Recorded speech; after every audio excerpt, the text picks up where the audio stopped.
నేరపూరిత వైసీపీతో బలంగా పోరాడుతున్నానని జనసేన అధినేత పవన్ కళ్యాణ్ తెలిపారు. జాతీయ యువజన దినోత్సవం సందర్భంగా శుక్రవారం నాడు మంగళగిరిలోని జనసేన పార్టీ కార్యక్రమంలో జనసేనానితో గ్లాస్ టీమ్ కార్యక్రమం నిర్వహించారు.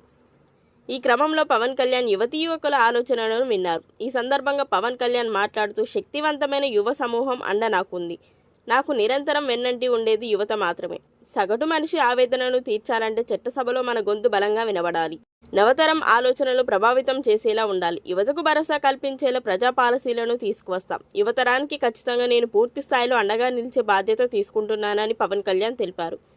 రాజధానితో పాటు అన్ని జిల్లాల్లోనూ ఆర్థికాభివృద్ధి జరగాలి. అన్ని ప్రాంతాల్లో అవకాశాలు ఉండాలి. ఈ దిశగా నేను ఆలోచిస్తున్నాను. కేవలం ఐటీ సెక్టార్ మాత్రమే గౌరవప్రదమైనది, ఉన్నతమైనది అనే ఆలోచన లేకుండా వ్యవసాయం, వ్యాపారం, ఇతర రంగాలు కూడా అద్భుతమైనవి అనేలా తీర్చిదిద్దాలి.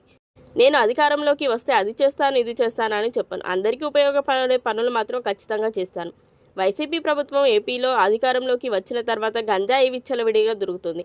ఇది నేరాలకు ప్రధాన మూలం. గంజాయి మత్తులో నేరాలు పెరిగాయి. నేరాలను అరికట్టాలంటే ముందుగా గంజాయి మూటలను కట్టడి చేయాలి.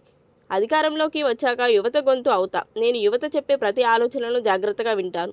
అవసరమైతే అన్ని ఆలోచనల్లో ప్రజా పాలసీగా తీసుకువస్తాను.